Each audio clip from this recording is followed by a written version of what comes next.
Welcome back to Learning with a Difference news headlines in English for 4th March. And first of all, national news. Former leaders gave Rail Roko call for March 10 to reach Delhi on March 6.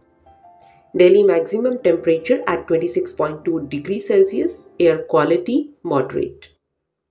Center readies Viksit Bharat 2047 plan, focus on growth sources. Avalanche hit Himachal village, 650 roads closed due to rain, snowfall. Calcutta High Court Judge Abhijit Gangopadhyay said will resign on Tuesday. Navy to commission newly inducted MH-60R Seahawk helicopter on Wednesday. Manipur ceasefire linked insurgent leaders allegedly diverted stipend for cadres rehabilitation sources. Now, international news.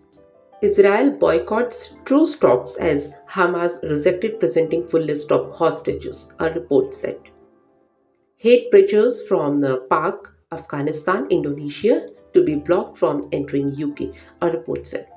Enough, please stop. Pope Francis called for end of Israel-Hamas war. Hamas, Qatar, US envoys in Egypt for Gaza truce talks as war rages on, a report said. US moon lander Odysseus showed crescent Earth in farewell image. Shehbaz Sharif returned as Pakistan's Prime Minister for second term. Sam Altman is worth $2 billion and not because of OpenAI. Donald Trump won Republican polls in 3 US states, edges toward nomination. Now some sports news. The 70th edition of IPL is set to kick off on March 22. Indian Premier League franchise Sunrisers Hyderabad is expected to change its captain ahead of the 2024 edition. AIFF terminated service of its legal head after he accused President Kalyan Chaubey of corruption.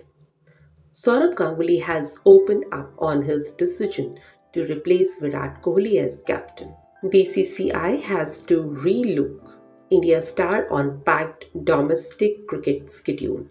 Business-related news. Amid dispute with investors, Baiju Ravindran said can't pay salaries. Byju's has witnessed a staggering decline of approximately 90% in the past year. Battle for short-term money amongst banks likely to turn more intense in March. Europe's higher defense expenditure may hit exports. And that's all in news. Thank you.